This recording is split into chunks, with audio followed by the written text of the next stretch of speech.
The babysitter's last text. Who's upstairs? The text came at 9:58 on a wet Friday in early November, the screen lighting the dim kitchen of a craftsman house on Maple Ridge Avenue in the town of Larkspur, Pennsylvania. The babysitter had written only 3 words, spaced as if she had to force her thumbs to move. Who's upstairs? Before we begin, tell me, where are you listening from? And what time is it there? Her name was Ione Kestrel, a college sophomore who took evening jobs to pay for studio art supplies and a public transit pass to the city. She was a quiet soul with a quick wit, the kind of person who noticed the way rain made halos around streetlights and the way children's laughter changed when they grew tired. 2 kids slept under that roof that night, a 6-year-old boy named Briar and his 3-year-old sister named Lark. Their parents, Rowan and Maeve Harrow, had left at 7:15 for an anniversary dinner at a restaurant by the river. The year, if you need to understand the way phones hummed and doorbell cameras watched, was 2019. The house at 42 Maple Ridge was one of those old American stories, built in wood and memory, a deep porch with a swing that complained just enough to be charming, oak floors that spoke out loud when the humidity changed, crown molding thick as a picture frame. At the back, a narrow staircase rose from the mudroom to a short landing, and then up again into the second floor where the bedrooms sat in a row like well-behaved children. At the top of the main stairs, there was a crawl space door that had once led to a linen closet and now led to a barely insulated wedge of attic, hot in summer and sharp with cold in winter, the kind of door that makes a welcome thud when it closes and an unwelcome thud when it doesn't. Before the Harrows left, they did all the small, loving rituals. Maeve set out a plate of sliced apples, a bowl of popcorn, and a note that read, "Help yourself to anything except the scotch." Rowan pointed to the thermostat and said the heat pumps kick on if the temperature dips. Fancy house, but the bones are stubborn. He smiled at Ione in the doorway, hair damp from the drizzle, denim jacket dotted with rain. Text us if the storm knocks the power out. Text us if the kids wake and ask for the song about the lighthouse. Text us even if you think it'll make us look overprotective. It won't. At 7:30, the children were bathed, pajamaed, and nestled into beds that smelled faintly of line-dried sheets.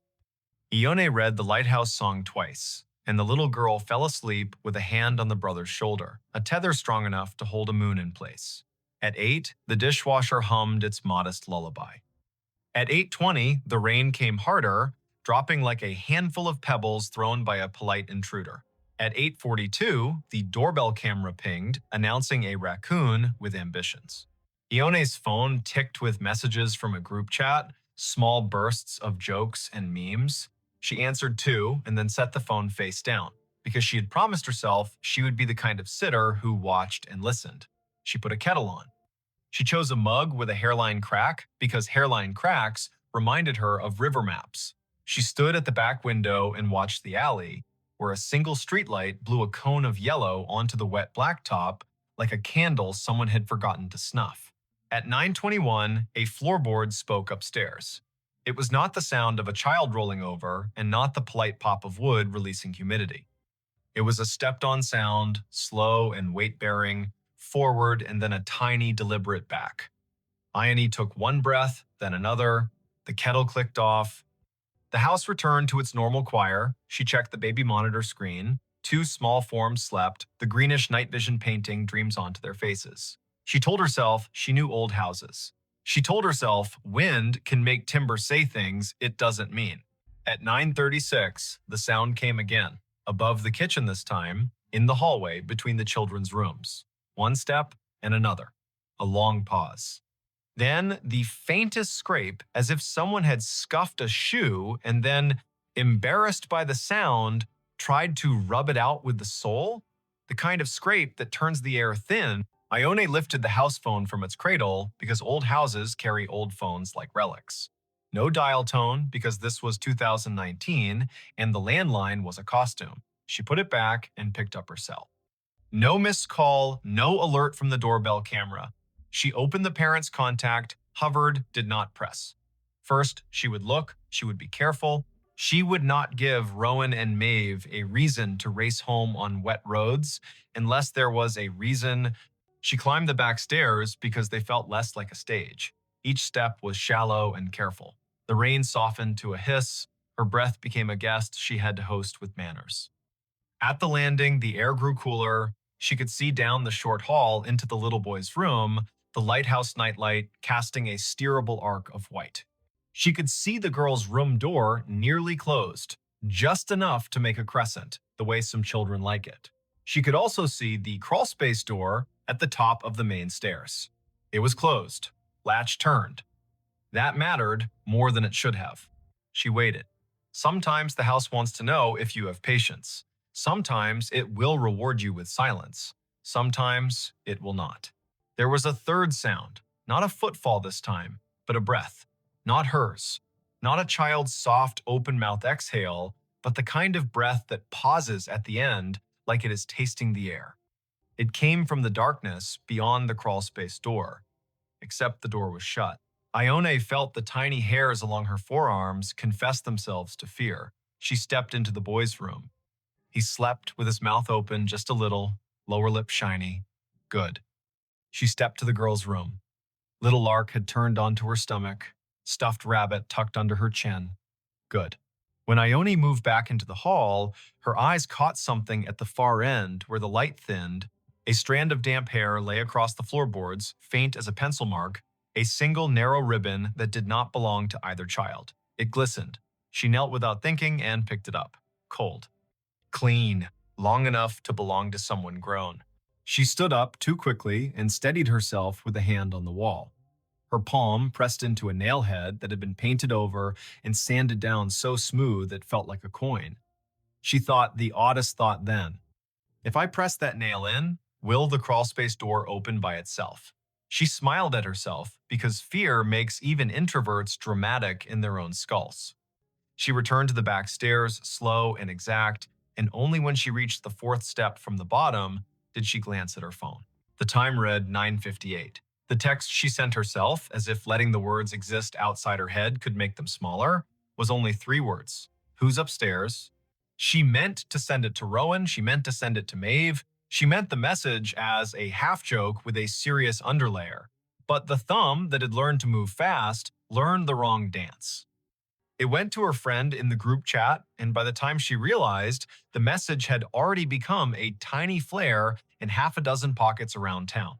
Her friend replied with, "What are you doing?" and also joking, right? And also put them on speaker. Ione did not reply. She set the phone on the counter face up this time. She took the largest knife from the drawer and then immediately put it back because knives are not courage and courage is not noise. She chose instead a heavy flashlight from the mudroom shelf, the kind that doubles as a hammer. She clicked it on. The beam carved a clean white tunnel along the baseboards. She moved to the bottom of the main staircase now, because if fear wants you to circle, wisdom wants you to cross. The newel post was worn as a handshake. Family photographs climbed the wall. A wedding photograph near the bottom showed Rowan in a blue suit and Maeve in a dress with sleeves that looked like light. Higher up, a picture of Briar in a lion costume, nap-flattened mane, grinning with the sincerity only a 6-year-old can manage. Above that, near the top, a framed landscape. The glass reflected the flashlight beam like a lid. Halfway up, she paused. There was that breath again. Not a cough, not a snore. A breath like someone who had been holding still too long and had to remind their body to keep doing the automatic things. The sound came from beyond the last step, in the shadow to the left, where the crawlspace door Saturday. It was closed, latch turned. She aimed the beam at the brass. The metal showed a fog that had not been there a minute ago, condensation, from a mouth that had exhaled near it. She kept her own mouth shut because you cannot take breath back once it is out. The latch moved. It moved too gently to be gravity. It made the tiniest metal-on-metal sigh. Then it stilled, as if the person behind the door had realized they had announced themselves and decided to pretend nothing had happened at all. Ione's voice, when it came, was not loud. It was firm in the way a music teacher's voice is firm when she asks a child to stop tapping the desk with a pencil. I'm a babysitter. The police are on their way. If you are a neighbor who has made a mistake, this is your chance to leave without me seeing your face. If you are not a neighbor, this is your chance to decide to be one. Nothing moved. But the house did a small thing then. It clicked. A sound traveled through the baseboards from kitchen to parlor like a cricket chirp. The refrigerator compressor had kicked on. The world had not narrowed to only this door. She stepped higher. She brought the beam closer to the latch. She did not touch it. She watched a drop of moisture on the brass slide very slowly toward the handle and then stop, held by a force that did not want to be named. From the children's rooms, nothing. From outside, rain. From down the hall, a draft like someone had opened a mouth to speak and then decided not to. She took the phone, thumb shaking now not from drama, but from the body's strange understanding of scales. She typed 911 and the call went through on the first chime. The dispatcher answered with a first name and a county. Ione told that calm voice her name, the address, the fact of 2 sleeping children, the fact of a locked door with breath behind it that did not belong to the family. The voice said, "Officers are on the way." The voice said, "Stay on the line." The voice said, "Do not open the door." So she did not. She watched it the way you watch a stage when you know the performer is already in the wings. She told the dispatcher every small thing she saw. The latch is fogged. The brass is pitted near the screw head. The paint around the jamb is chipped the way it chips when someone tries to open a door with a butter knife. The dispatcher asked about the kids, and she told her about the lighthouse song because sometimes the answer to a safety question is a story that proves you are paying attention. It took 6 minutes for the first cruiser to roll into the alley, though those 6 minutes ran long like string you cannot find the end of. 2 officers climbed the porch steps, rang the bell softly out of habit, then tried the knob and announced themselves. Ione walked down the main stairs, not taking her eyes from the crawlspace door, unlatched the front door, and stepped back quickly so the officers could enter. Their names were Officer Tamsin Dupre and Officer Hal Moran. They were young enough to still wear the job like a coat borrowed from a bigger relative, and old enough to know when to keep their weapons holstered because children were sleeping. Ione pointed. The hall was framed now by their bodies and the yellow hallway light and the cleaner light of the flashlight. Officer Dupre nodded, raised a hand to let silence accumulate, and then approached the door with a slowness that reminded Ione of a conductor raising a baton before the first downbeat. Dupre put 2 fingers lightly on the latch and did not move it. She bent, eye to the thin seam between door and jamb. She inhaled. She did not exhale for a count of 3. Then she did, a controlled tide. She mouthed one word to Moran. There. Moran moved with that cop-slow speed that reads as kindness until it becomes a tackle. He positioned himself on the knob side. Dupre took the hinge side. They counted without sound. Moran turned the knob and pulled. The door did not open. Dupre drove her shoulder low into the panel, and the old wood decided to be new and gave with a crack that sounded like an ankle breaking far away. The space beyond was small, angled, cluttered, with things families save because they carry stories in them. A fan with no blade, a suitcase with travel stickers that meant Paris had existed once for someone in this house. 3 plastic bins of children's clothes marked in black marker, a broken chair that had not given up, and a person, folded into the angle between floor and pitch, knees under chin, face turned away from the light, hands empty and ready to lie about it. Dupre said, "Do not move." Moran said, "Show me your hands." The person did not show their hands. They lifted their left shoulder like someone about to stand in a narrow coffin, and then realized there was no way to both stand and not be seen. They kept their face turned. A smell came from the small hot space that was not attic smell. It was sweat and wool and rain and a cologne Ione could not name but would recognize for years in crowds and feel a short-lived lightening in her spine. The person finally shifted enough for the light to catch their cheekbone. Smooth, young, the jawline of someone who still believes they can sneak back to the version of themselves that did not make this choice. Dupree reached. The person flinched, then stilled. Moran took the wrists, quick. Plastic cuffs clicked, and Saturday. The person whispered one word so fast and so quiet, it sounded like a sound and not a word. Please. There are nights when a house rearranges what you know about it. There are nights when law and luck arrive at the same time and dress alike so you cannot tell who deserves the thank you. There are nights when children sleep through the loudest noises and wake to the softest ones.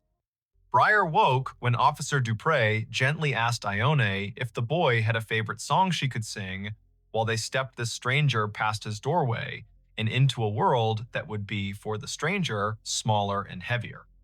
Ione sang the lighthouse song, the boy rolled over, the girl sniffed twice, and then reclaimed her rabbit. The name given at the kitchen table later, with the cuffs off and the hands folded around a paper cup of tap water, was Corin Vale. He was 22, a barback at a music venue downtown, a part-time mover for a storage company on the edge of town, a person whose landlord had changed the lock that very afternoon because rent was late again, and who had wandered past the Harrow's house just after 9, watching rain stencil shadows on the porch. He said the front porch light was off, that the back alley light was the kind that made him nervous because it buzzed. He said he had once done a job in this very house, moving boxes after Maeve's mother passed, that he knew the crawlspace door did not always latch if you pushed too hard. He said all this in a way that sounded like memorized lines. Officer Moran left for a minute and returned with a small bag-tagged chain of custody. Inside, a multi-tool with a narrow flathead blade that would fit under a painted jam and lever it without much damage, a pair of cheap cotton gloves, damp, a folded postcard someone had intended to mail, featuring a lighthouse on the coast of Maine, and a note written in pencil that read, "We are well, love you, see you in December." The postcard had not been addressed yet. Corin looked at the lighthouse as if it had insulted him. "Why?" Officer Dupre asked. "Are you in a crawl space with a multi-tool?" Corin said he wanted to get out of the rain. He said he saw the back door wasn't fully latched. He said he knocked and no one answered. He said he stepped inside to be out of the weather. He said he heard children and then realized he had made a mistake and was trying to hide until he could unmake it. He said he had not gone near the bedrooms. He said he had not taken anything. He said most lies are just a breath away from the truth if you hold the breath long enough. The doorbell camera proved he had never rung. The back door, which Ione had locked after the raccoon, had not been forced, which meant the multi-tool had met the strike plate and learned a new way to talk. The thin condensation on the latch proved his face had been inches from the brass, as if he were listening through metal to weigh his chances. The damp hair on the hallway floor did not match Ione or the children. It matched Corin. The officers did not say poetry out loud, but sometimes evidence makes a poem whether or not you want it. Rowan and Maeve arrived at 10:28, windblown and wet, faces open with fear, and then with the specific relief parents make when they count the number of children and find the number unchanged. Maeve thanked Ione, then thanked Officer Dupre, then thanked the kettle for existing because it gave her hands something to do. Rowan walked to the base of the main stairs and looked up at the crawlspace door and put his hand on the newel post like a man greeting an old friend and apologized under his breath to the house for not knowing it needed him tonight. The rain slowed, the streetlight outside defined every leaf as if auditioning them for a brighter job. Corin Vale sat at the kitchen table and looked smaller and then larger and then smaller again, the way a person does when they realize they have chosen a story they cannot revise. He asked for a lawyer then, as was his right, and the night shifted into a new shape with paperwork and phone calls and the sound of zippers on evidence bags. Later, after the officers had gone and the house had been put back in order with all the rituals humans use to convince themselves the world is knowable, Rowan stood on the porch and stared at the street.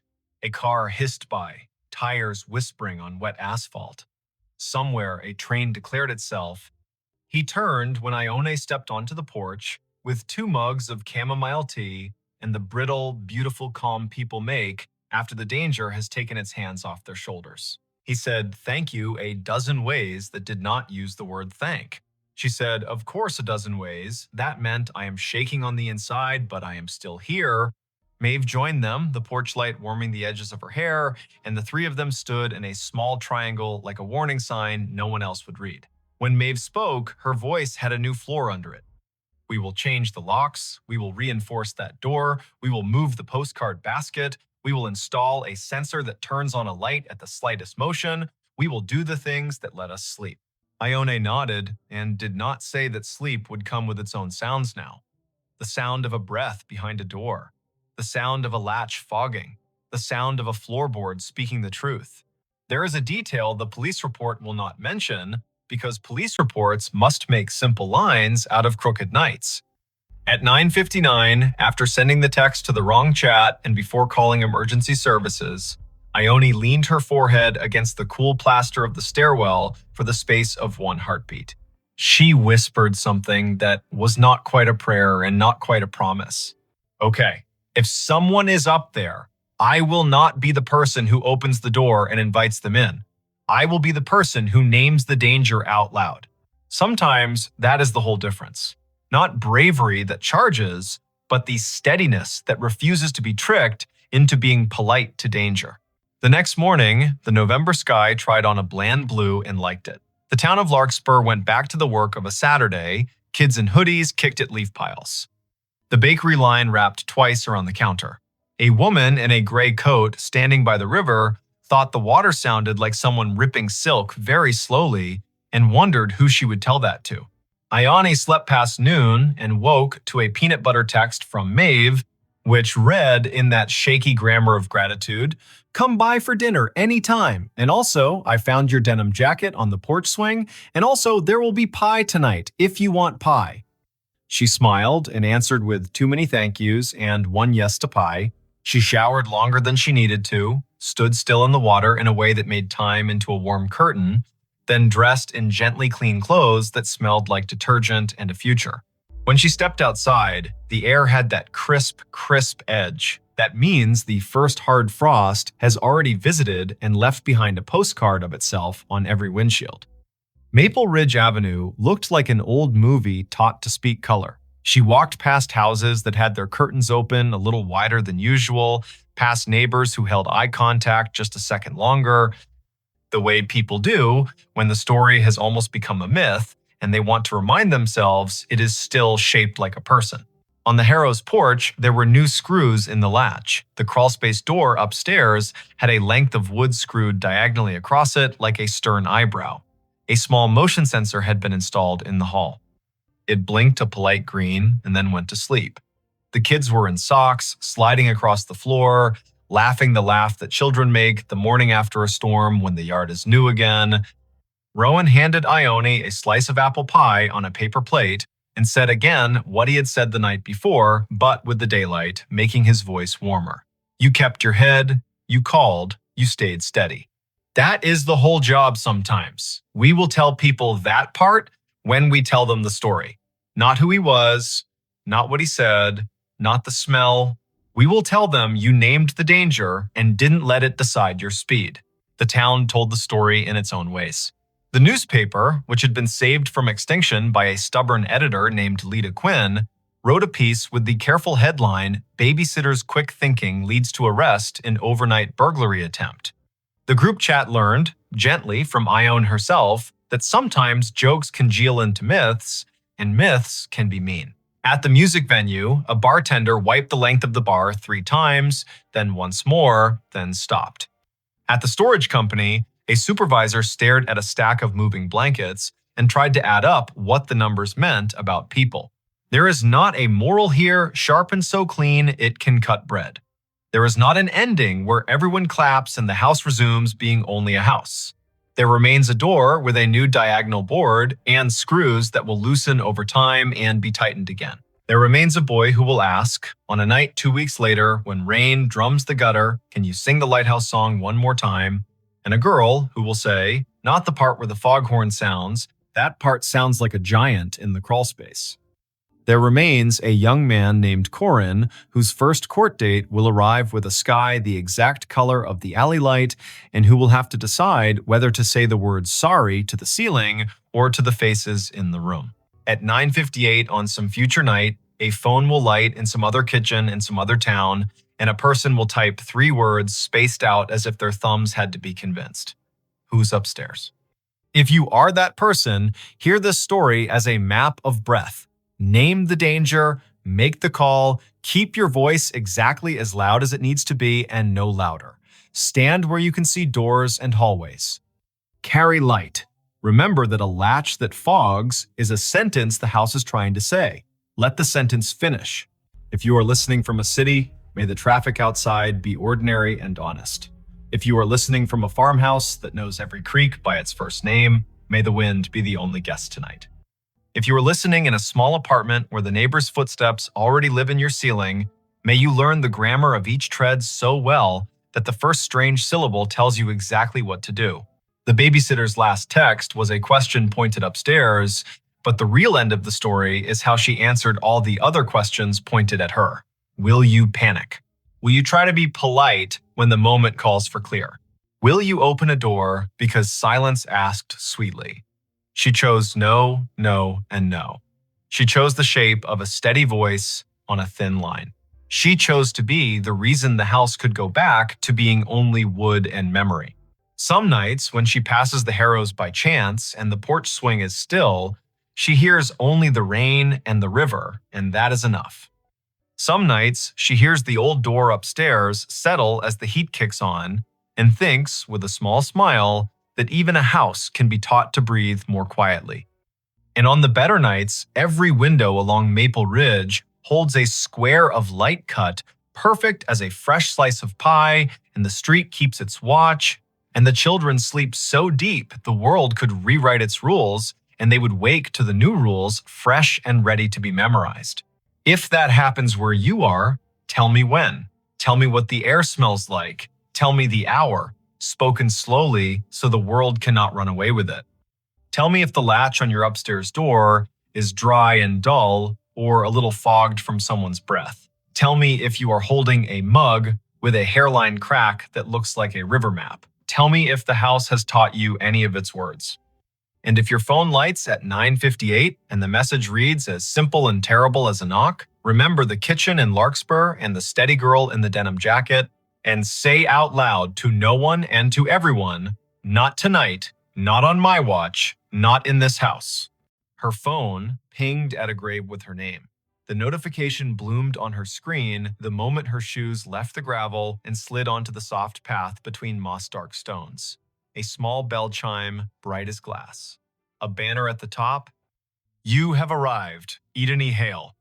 The words sat there as calmly as a weather app, as if the city had decided to label her the way it labels a bridge or a square.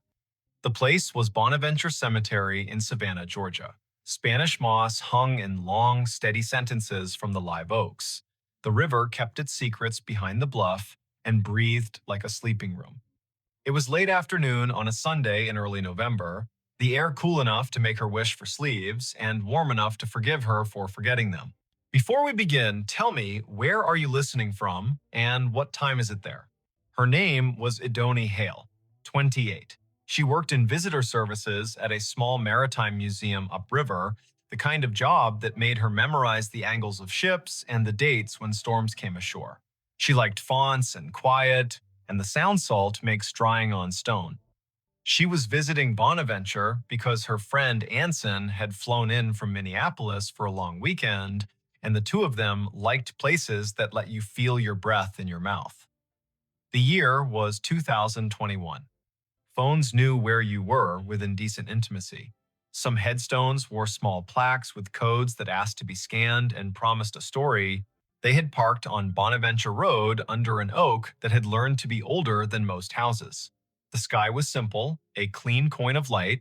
The volunteer at the office had given them a paper map and a soft-voiced list of locations worth the walk if you wanted your day to hold. Look for the little angels facing east.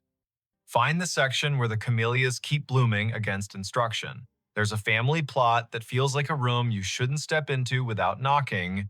No one mentioned a notification. Eden and I stared at her phone. The banner did not give a location like Section F or Plot 31.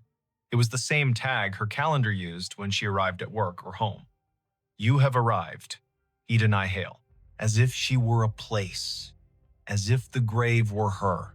Anson leaned toward the screen and squinted. He was tall and light-footed, a teacher of high school literature who carried poems in his pockets like receipts. He read the banner and then her face and made a small arranging motion with his hands, the way he does when he wants to place humor where fright is trying to sit.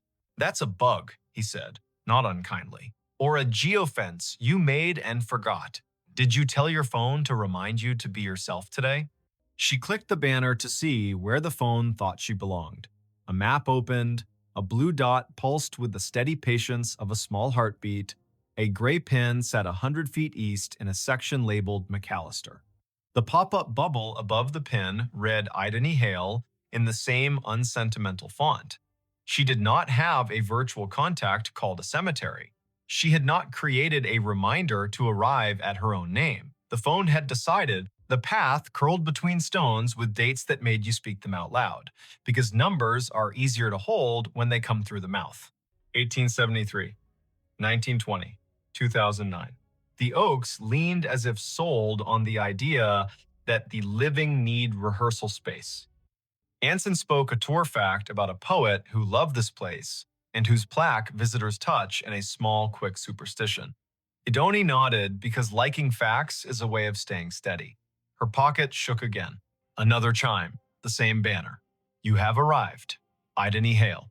She breathed the way the yoga teacher on the internet tells you to. In through a count of 4, hold for 4, out for 6. They followed the path east until the bluff opened its shoulder and let the wind test their sleeves. The section ahead was a little higher, a little more sure of itself. A plot enclosed by low stone, dressed in ivy, sat beneath a live oak that looked like a table that had decided to grow legs. In the center stood a headstone gray as rain, taller than Idoni's shoulder. The name at the top held Idany Hale. She stopped. You might have stopped too. Her name was not common. Her mother had found it in a book of Old English names and liked the way it sounded like a promise made under a tree.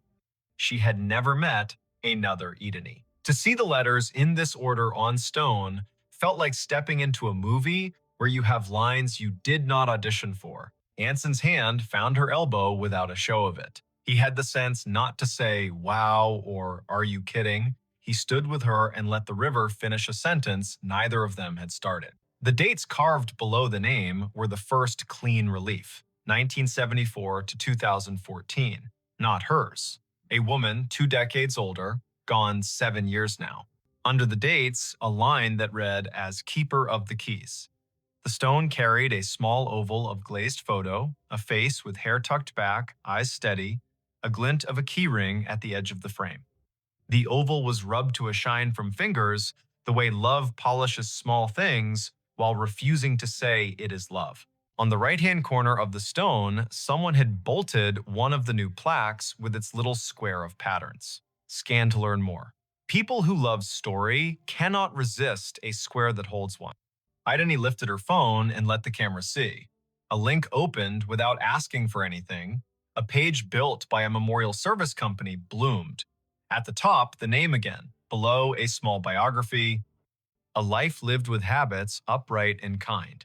A childhood in Chatham County, a long run as cemetery sexton. The last line read in a voice that felt like a woman sitting on a step with a mug and a warning and a grin. If you need something, tell the ground. It will tell me. While she read, the phone hummed again. Not a banner this time. A little circle pulsing at the top of the screen, the way maps announce a place with enthusiasm.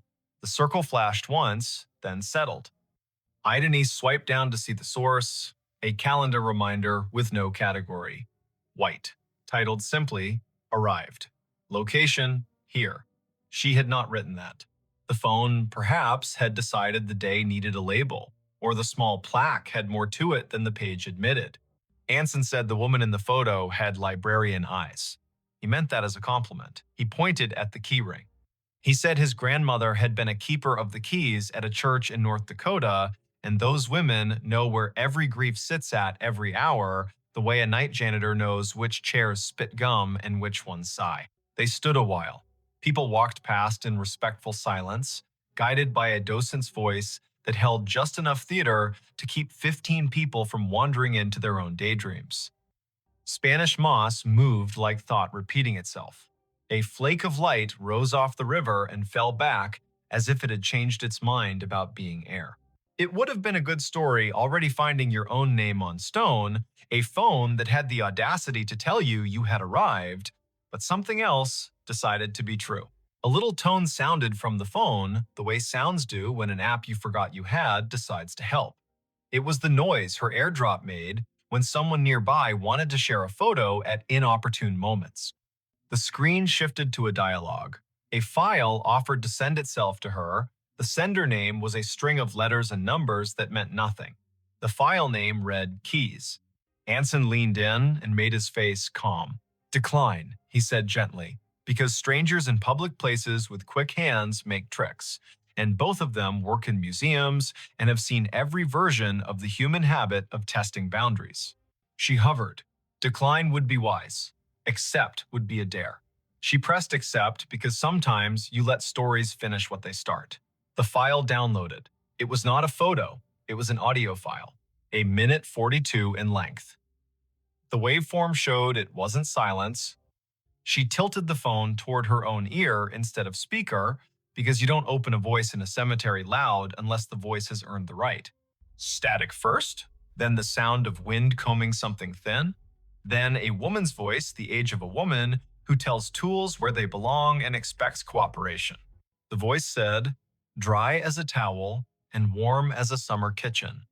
If you are standing over me, child, and your name is mine, you can help me keep my promises.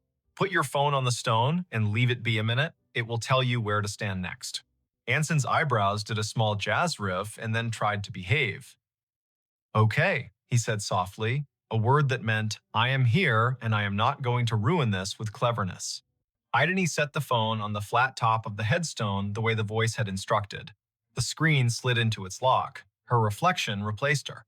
The oval photo looked past her shoulder the way old photos always do. She counted in her head as a way to keep the childish fear of being tricked from standing up and knocking the ritual with its elbow. 50, 60, 78. The phone buzzed once, she lifted it. The map opened of its own accord. The blue dot had moved nothing. The gray pin had changed. It labeled another grave 30 yards north with a name neither of them had seen on the paper map. Rosin Hale. A second name. Another Hale. The first name was Welsh and not common here. They went because the day had asked enough times to be answered polite. The second stone stood lower, more modest. The granite, a color you could never find on purpose if you looked in a catalog. The dates were older, 1931 to 1999.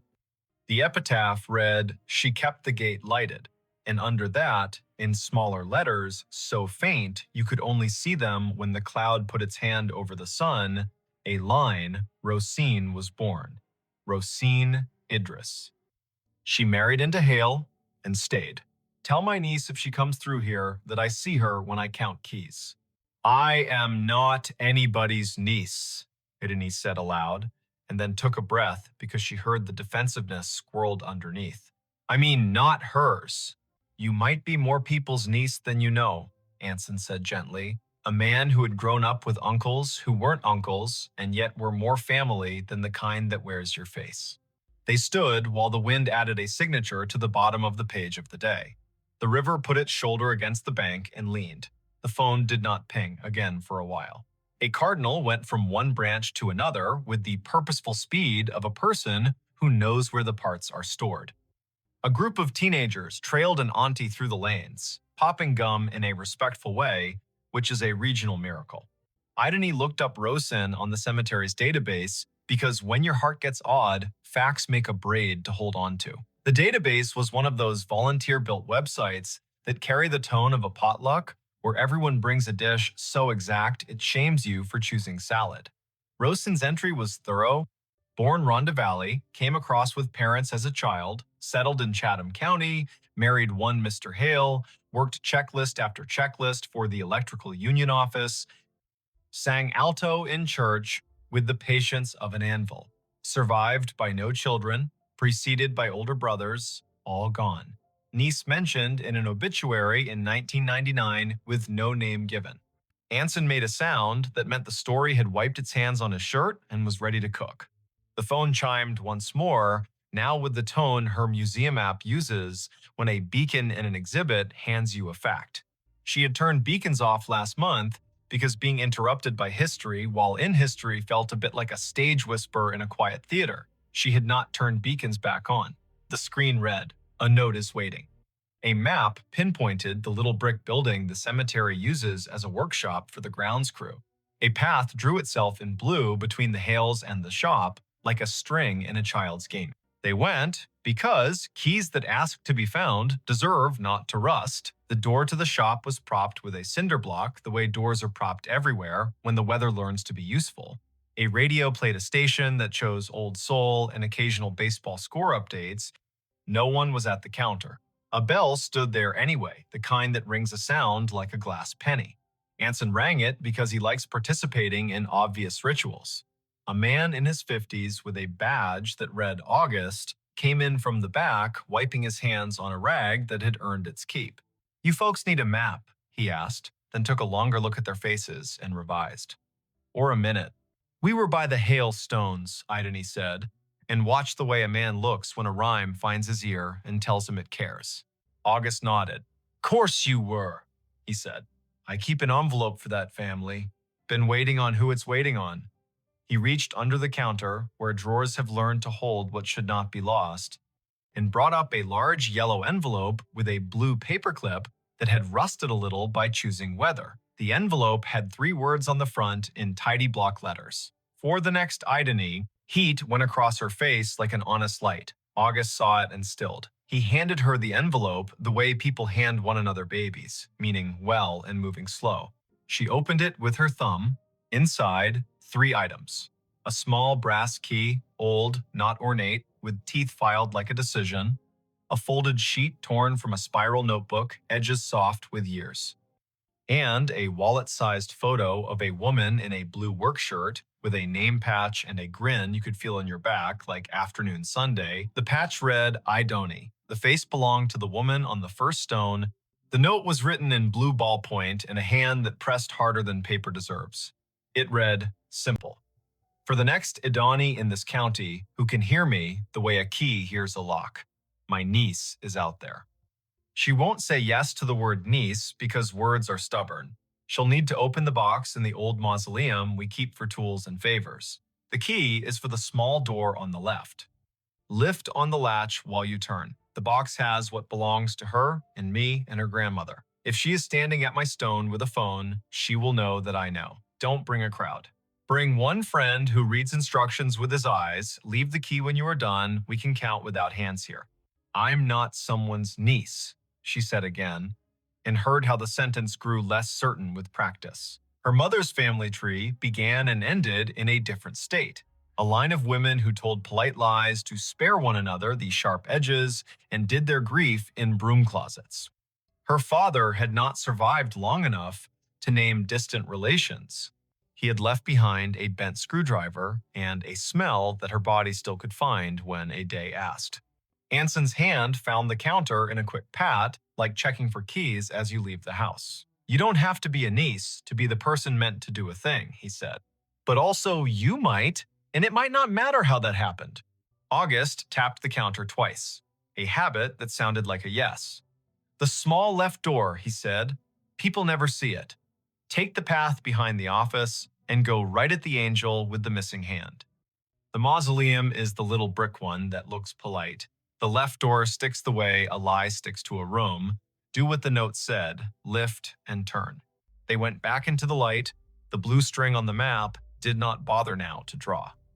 The path knew their feet.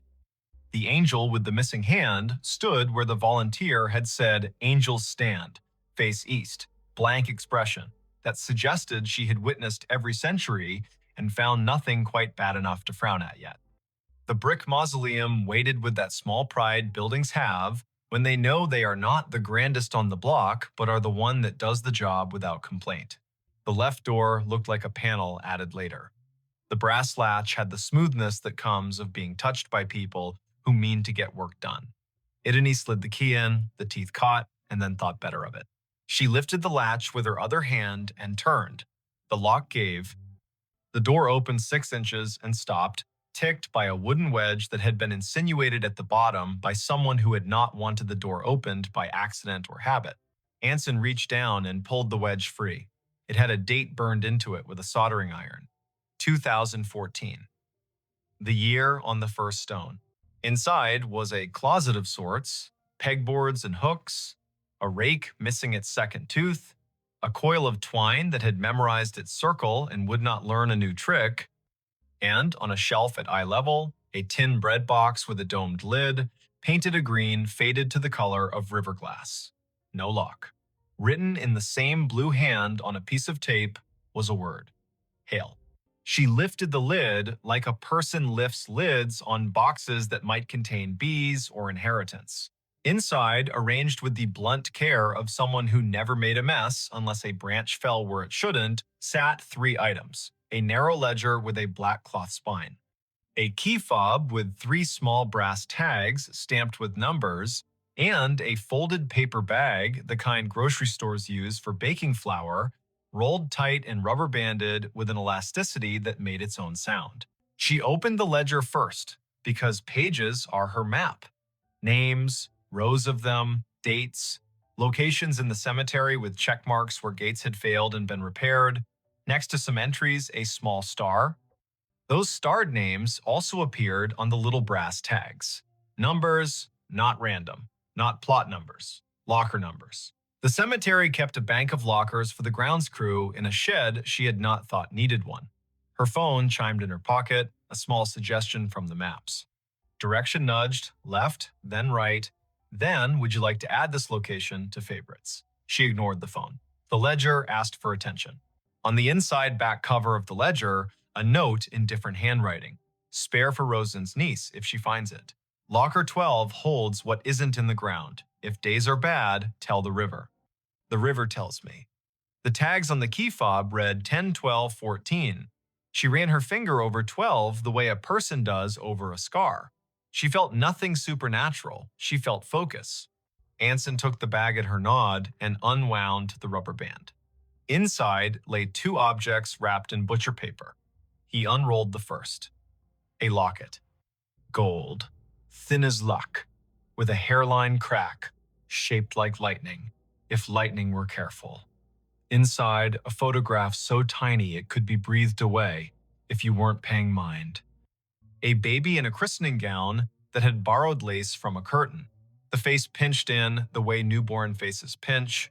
On the back, in pencil that had migrated into the paper like a crop planting itself, a name. Rosen Idris Hale. A line below it, for my niece to hold if she comes to hear me. He unrolled the second. A county map from 1968, creased, the paper's fiber gone feathery at the folds. A road circled in blue pencil, a margin note. That old step bridge out by the waterworks. We left something in the middle beam in 74. If you can't find it, it means we didn't need it. If you can, well, you'll know. We are not going to a step bridge at dusk, Anson said. A man who loved old maps and also loved not getting in the paper under the wrong kind of headline. We are going to find Locker 12 while the Museum of the Dead is still on our side. They found the shed.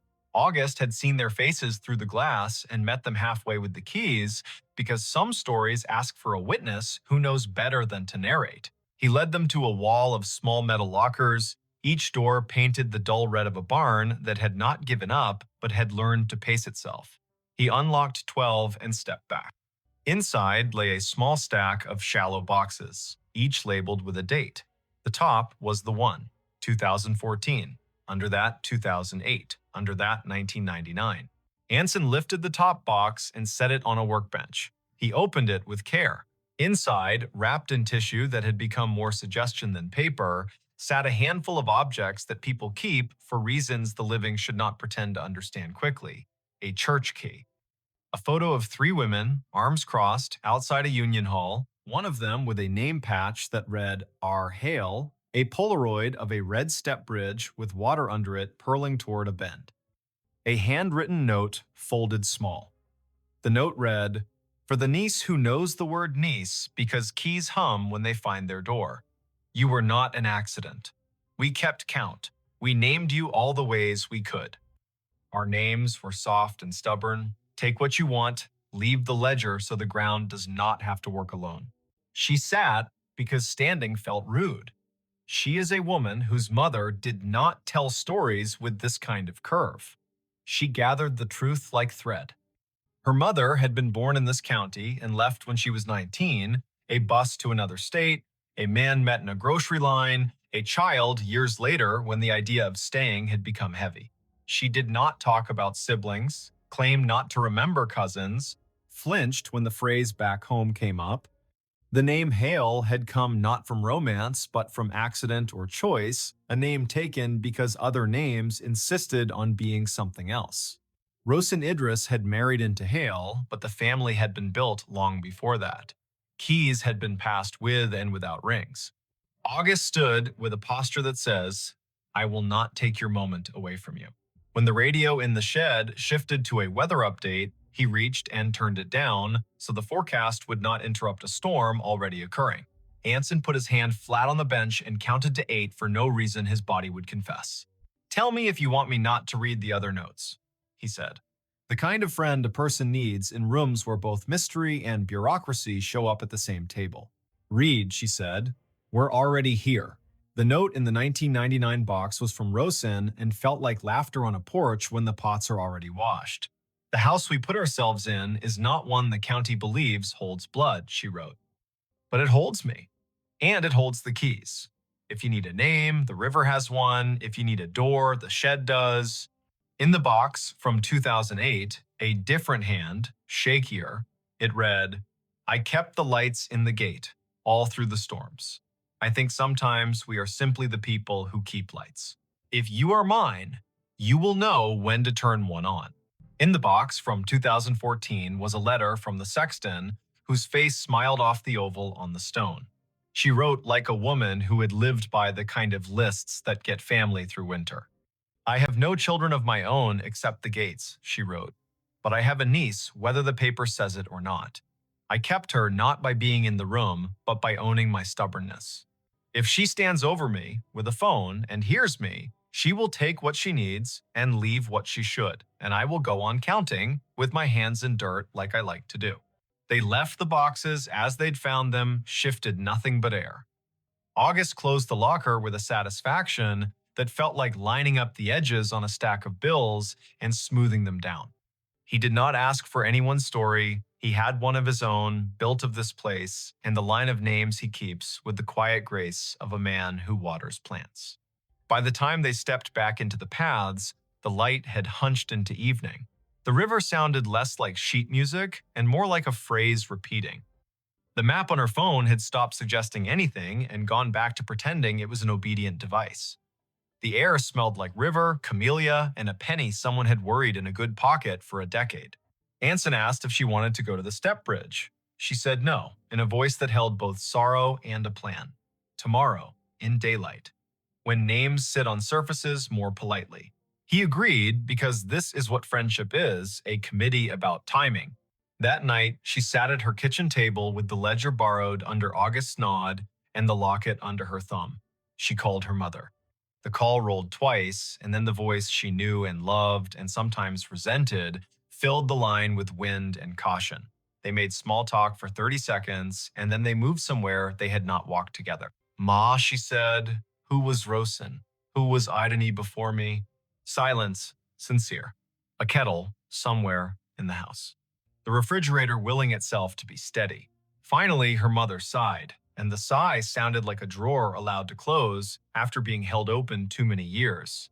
My aunt, she said, not by blood, by the kind of line people draw when the law does not help. She and the other one, the sexton, kept me safe when I was little and didn't know that my father wasn't safe to be around. They ran the lights in the cemetery and in the loose latch doors and told me when to lock things and when to open them. They were more my aunts than any of the few relatives that share me. When I left everything. I thought that was how you survive. I have not told you the parts you asked me about because I thought you'd want something tidier than I had, and because I am silly enough to think if I did not say the names, the ache would go to sleep. She told a story of a girl who sat on a stoop counting keys while two women kept a town's small doors in working order, literal and figurative. She told how those women had taught her to move through rooms with respect and to leave envelopes where they'd be needed. She did not speak tenderly about the man who invented the silence she had carried. She spoke tenderly about the other men, the ones who changed locks without asking why, and taught a child where the ladders were kept for days when rain insisted. I should have told you, her mother said finally, soft with the fatigue of a woman who has not confessed a simple truth for a long time. You have two names. the one I gave you, and the one the other women left for you to find when you were ready. You belong to both. You belong to yourself most. They went to the step bridge the next day. It was out by the old waterworks, just as the margin note had said. The county had let Weeds try to become the principal of the place, and the Weeds had accepted the assignment with poor posture and pride. The bridge stood, red paint scabbed into beauty, water under it moving with the impatient streams have when the river bullies them with schedule. In the middle beam, behind a square of metal the size of a book, a hollowed space. Inside, wrapped in waxed paper, a ring of keys on a chain that had learned 3 hands. Each key had a number: 10, 12, 14. The fob matched the tags in the box. Beside the keys lay a square of paper with a tiny handprint in paint the color of that old camellia behind the office. A child had been here once. She had pressed her hand down. Someone had saved it for a woman who would put her hand down later and understand they did not take the keys. She set her palm over the handprint. The sizes did not match. The feeling did. She closed the plate. She and Anson walked back to the car with the sun finding their shoulders and the hum of insects writing their own accurate dissertations on persistence. Back at the cemetery, she returned the ledger. August nodded like a man at the end of a good piece of work. She walked to the first stone and put 2 fingers on the glazed oval where the sexton's face had learned to look past tourists to the river.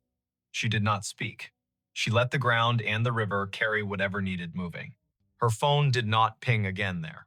It would ping months later, once in a grocery store aisle in a different city, when an older woman in a Union jacket looked at her and tilted her head in a way that meant keys are a language. It would ping once again when she held the hand of a friend through a night much too long and heard as clearly as weather a voice say, "Lift and turn." It would ping at odd hours for the next several years when doors asked to be locked or opened with care. Sometimes it would be an app acting like a person. Sometimes it would be a person acting like a map. Sometimes it would be a name arriving in a room with good manners and old roots. If you want the tidy ending, it is this. She wrote to the memorial company to ask who had access to the airdrop at the stone. No one answered in a way that satisfied anyone who cares about permissions. She kept the photo of the sexton in her wallet behind the museum badge and found that having a face like that near your ID keeps you from forgetting where the door to the stairwell is in a fire. She learned to count gates with her hands, the way women in that county had since the first lock learned the first habit. She took pies to August's workbench and listened to his stories. She phoned her mother on Sundays and let the conversation go long enough to find the sentence that mattered each week. She carried with her the sentence from the oval's page. If you need something, tell the ground. It will tell me.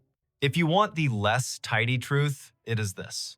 Sometimes your life is a geofence you didn't set. Sometimes you arrive at your own name carved in stone, and the stone says, "Welcome." Sometimes you are the niece of women who bent keys into new jobs and called that bending prayer. Sometimes your phone pings at a grave, and the ping is only a device doing what it was taught, and sometimes it is a noise a river makes when it is trying to talk through everyone's machines at once. If this happens to you, if you walk under trees that have learned the art of holding up clouds, and a little bell sounds in your pocket, and your name appears as a place, don't panic. Stand where you are.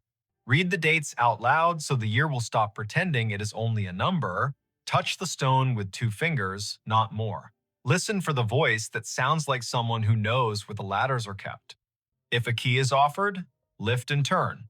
If a door sticks, lift and turn. If a person asks for a niece, say the word niece like a new tool you know how to use. And when you leave, take the long path that wanders near the bluff. The river will be there keeping count. The oaks will be there practicing their patient grammar. Your phone will settle back into behaving. The ground will remember you, not because you are special, but because that is what ground does for people who treat it like a partner. Somewhere behind you, a bell on a worker's desk will ring, and a man named August will nod to no one and say out loud into an empty shed, "She arrived." Then he will sweep the floor in slow, exact strokes, as if he were writing the names in dust and erasing them on purpose, so the day could begin again and mean it. He found a staircase in the lake. It still goes up. He did not see the staircase until the wind laid the lake down flat, a high mountain stillness that came like a held breath. It was late afternoon on Fontana Lake in western North Carolina, where drowned hills wear water like a borrowed coat, and the concrete dam throws a cold shadow that teaches you to look twice. The drought had been long, stingy, the kind that draws shoreline back like a tide that lost faith. Ansel Rook, 39, a surveyor who liked boats better than offices, let his rented skiff idle and watched the pale slope of silt with its driftwood teeth. Then the light tipped, and a line of gray stone showed under the green, not random at all, steps as even as counted breaths, leading up from water toward nothing that should exist. Before we begin, tell me, where are you listening from, and what time is it there? That October, 2022, the Smokies stood sharp against a sky the color of rinsed linen. The air smelled of leaf duff and gasoline and the faraway tang of rain that was always a rumor this year and rarely a fact. Ansel had driven out from Bryson City after lunch with a paper cup of coffee and a coil of measuring tape because the county had asked for photos of exposed foundations along the North Shore. The maps they kept were honest but out of date, and the lake was telling different stories every week. He wore a windbreaker the color of old blueberries, a hat with a frayed bill, and the face of a man who does not mind being alone if the work has edges. He cut the motor and drifted. The steps began in green water a little deeper than a tall man's reach, the lake clear enough in that pocket to show the top 3 treads before light blurred into bottle glass. They continued above the surface, slick with algae at the line where water had been yesterday, then dry, then dusty, another dozen risers marching toward a slash of bank where saplings clawed at loose dirt. There was no porch, no house, no landing where a hand might reach for a knob, just a staircase that went up and then kept going as if the air were a hallway no one had told it how to be. Ansel nosed the bow toward the steps and let the skiff kiss the lowest dry riser.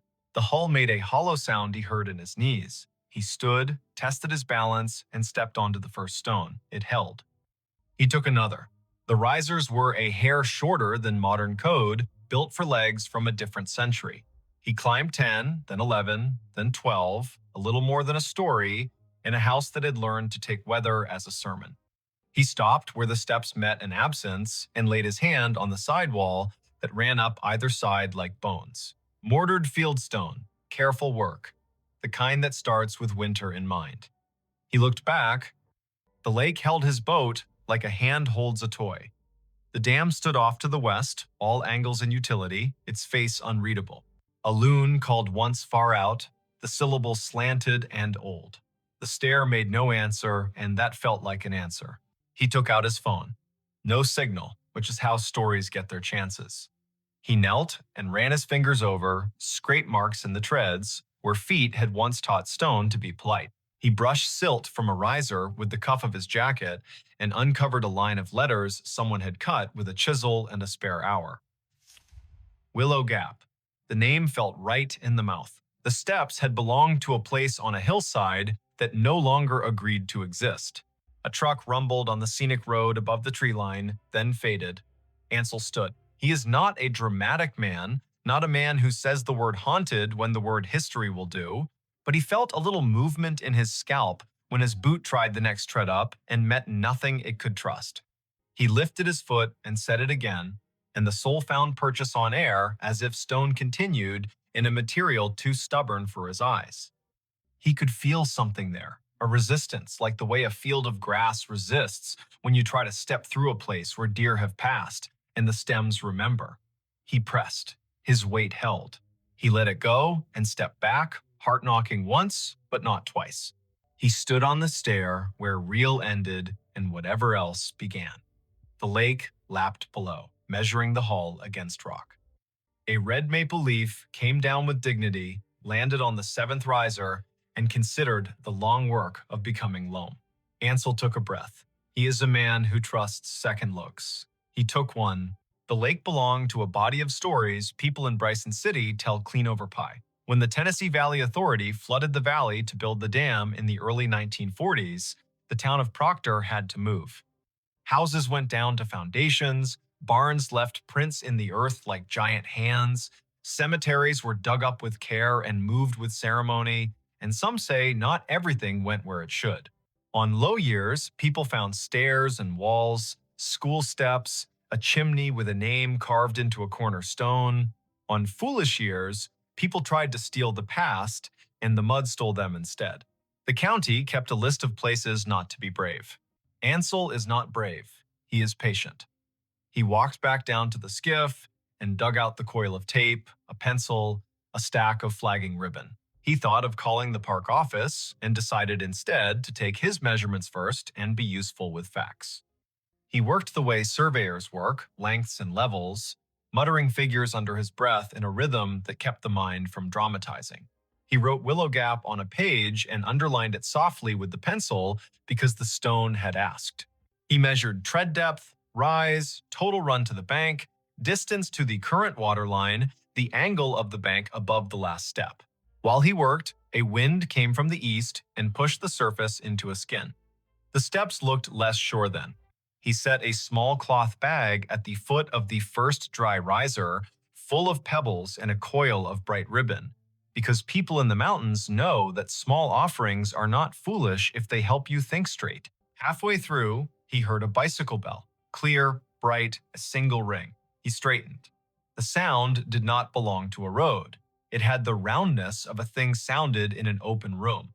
He turned his head the way animals do when they want to aim an ear. The bell came again, faint, then a child's voice without words, the way children announce themselves to their own day. The air held it and gave it back. Then nothing. He called out a simple hello. The sound folded into the trees and did not return. He is not the kind of man who says names into a lake, so he went back to his numbers and let the bell be a sound that remembered and moved on. At sunset, he drove back to town. He did not mention the staircase at the diner because new stories grow better if you give them a night to decide their shape. He took his notes to the tiny desk in his rental and drew the thing. He wrote in the margin a line that was not part of any job he had ever been paid to do. The stair goes up past stone. The next morning, the lake wore a fog that fell in slow exhalations from the coves. He put the skiff in early, coffee in a thermos that had learned to keep secrets. The staircase waited. He climbed to the place where his boot had found air the day before. He lifted his foot and pressed again and met the same soft resistance, like cloth pulled tight across a doorway. The fog gathered and thinned. The lake stretched one slow muscle. He set his palm out where a banister would be if someone had considered such things. His fingers tingled with the small current that passes through the body at the exact moment a man tells himself he will try something and believes himself. He raised his knee and stepped onto what was not there. The foot held. He set the other. He stood an inch above the last stone and felt a dizzy smile crawl across his face as if he had been younger once and forgotten how to be. He took another. The air had weight where the step ought to be.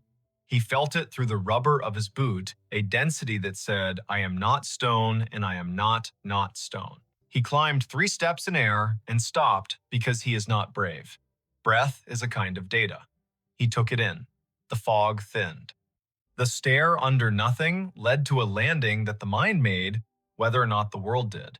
He imagined a door where the sky was, just to see if the imagination would draw a knob. It did not. He stepped back, down onto the good stone, and laughed once, quietly, pointedly, the way you tell yourself you are still a person whose days have jobs in them. On the 3rd day, he brought someone. Ansel is careful about who he invites into something he cannot name. He called Lucienne Pike, 61, who ran the Little Historical Society in town with the energy of a river in March.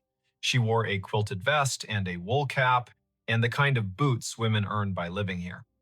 She brought pastries because facts get hungry and people are nicer when their hands are busy.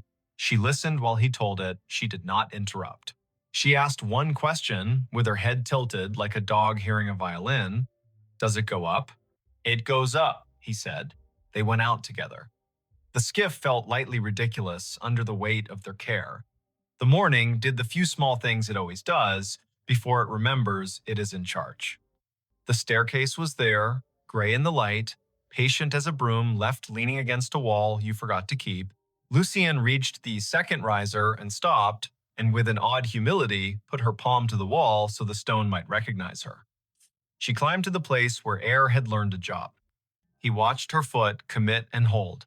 She gave him a look he will carry to his last morning. It had the quiet of a person who has been right about something important or wrong about something important and is making room for either result. She climbed one more and stopped. She did not push. She is not greedy. She came back down.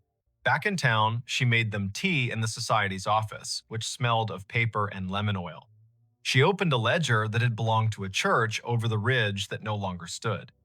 She turned pages until the binding sighed and laid flat, and then she tapped a finger next to a line written in a hand that had cared very much about straightness. Willow Gap Homestead, Brysonside. Stair and porch built by M. Garvey, 1931.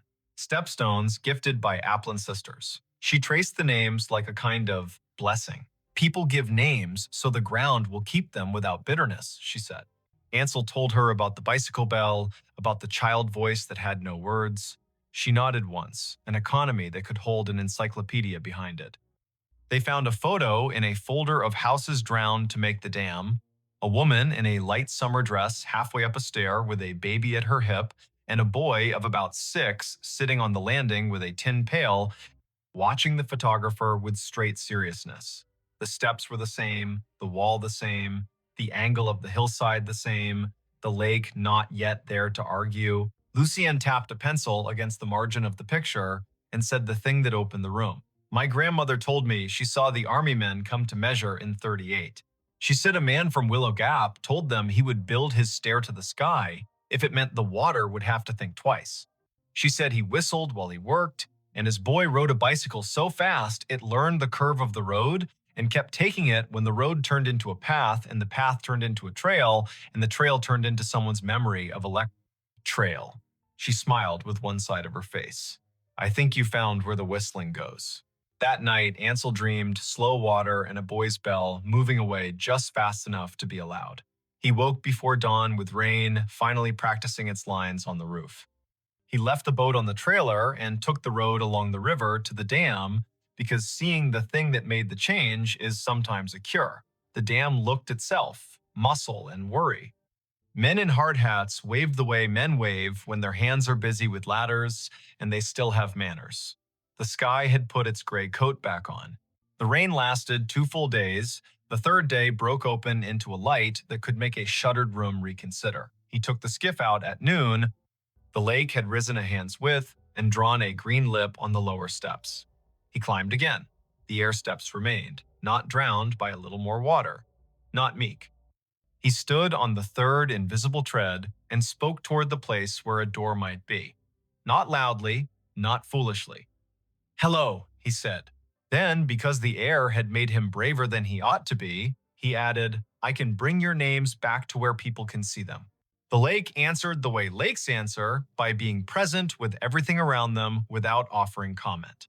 He sat on the 4th stone step and ate the pastry Lucienne had tucked into his pocket as if she had known he would forget to eat.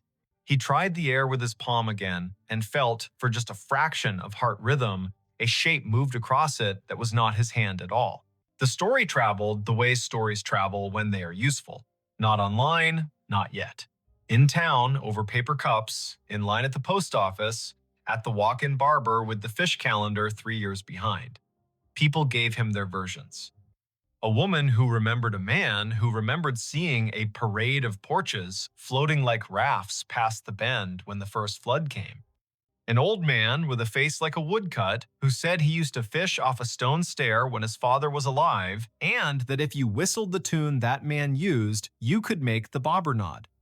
A teacher who had kept a box of rail spikes and marbles found on low years and said she would clean them and bring them by the society office so Lucienne could have them or pretend not to want them like she always did. In late October, with 2 hard frosts behind them, the county asked Ansel to guide a ranger and a structural engineer to the site. They went out in a John boat that carried its own echo. The ranger was a woman named Haynes who wore the parks green like a promise and carried the weight of a radio the way people carry their father's ideas.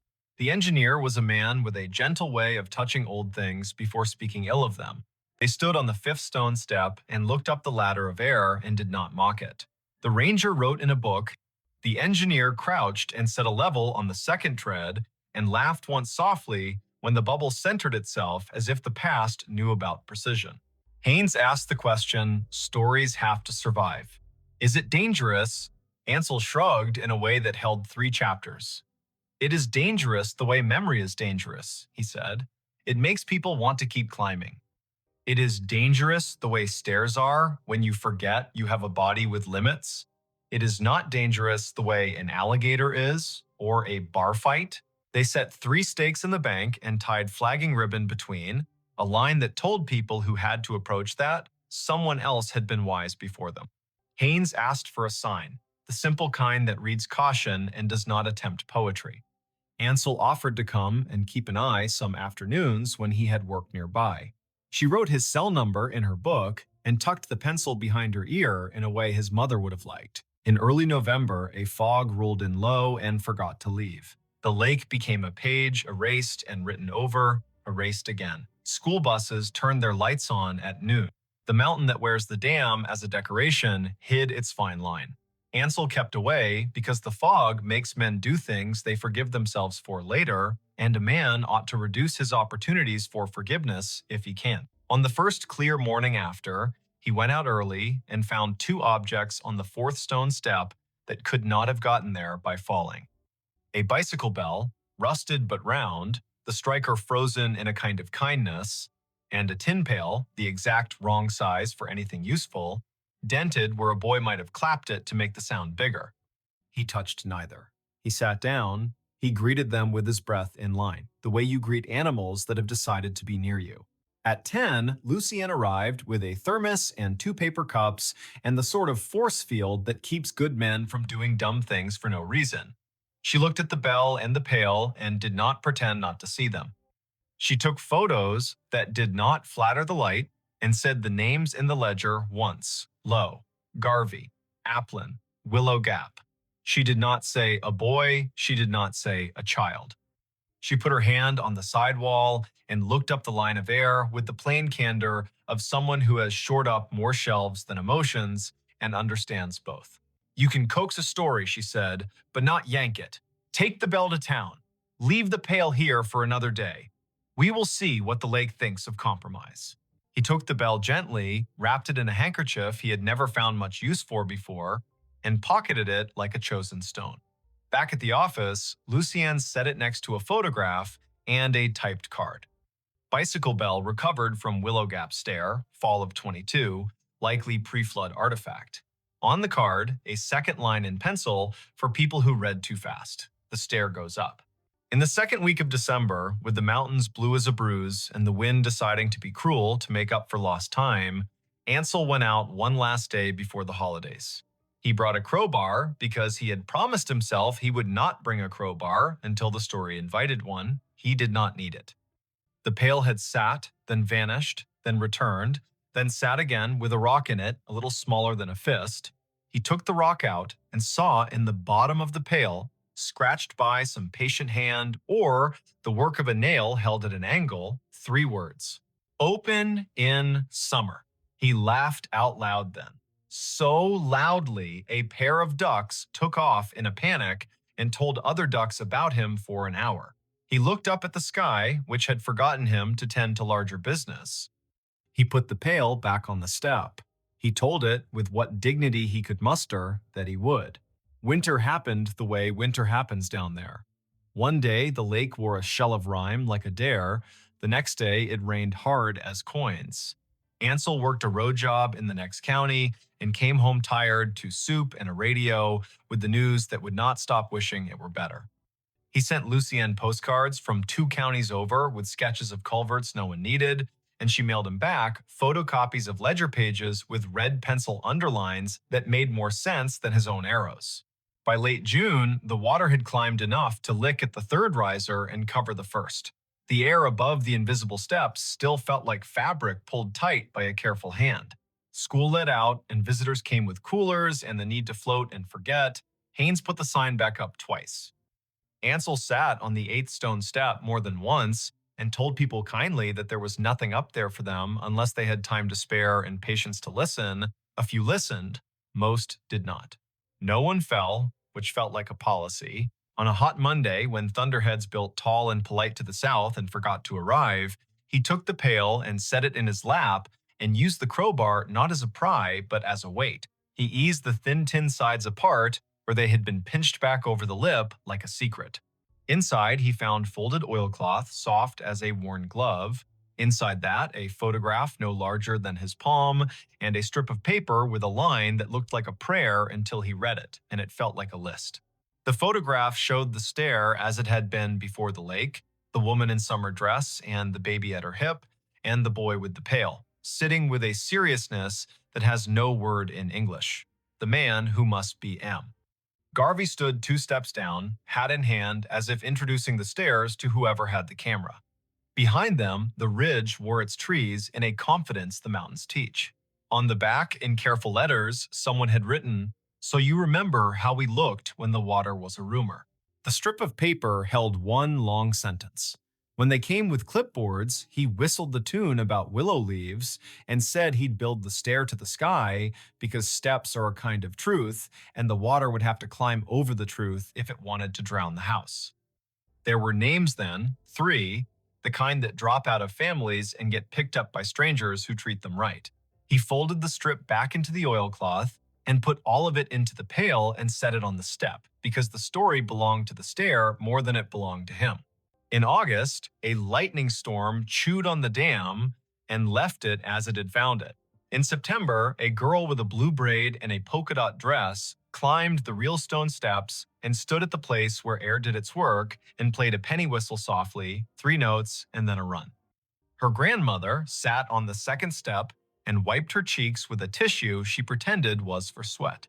Lucienne watched from the bank with a composure she had purchased fairly over years of deciding when to speak and when to file. Haynes wrote a note in her book that read in an unsentimental hand, "Leave space here." The last time Ansel went before the rains came back for real, he climbed onto the 3rd invisible tread and set his palm out at the height of a child's head. He did not feel breath. He felt pressure. A small, exact pressure like the world confirming a measurement you would have sworn was off by just enough to drive you mad.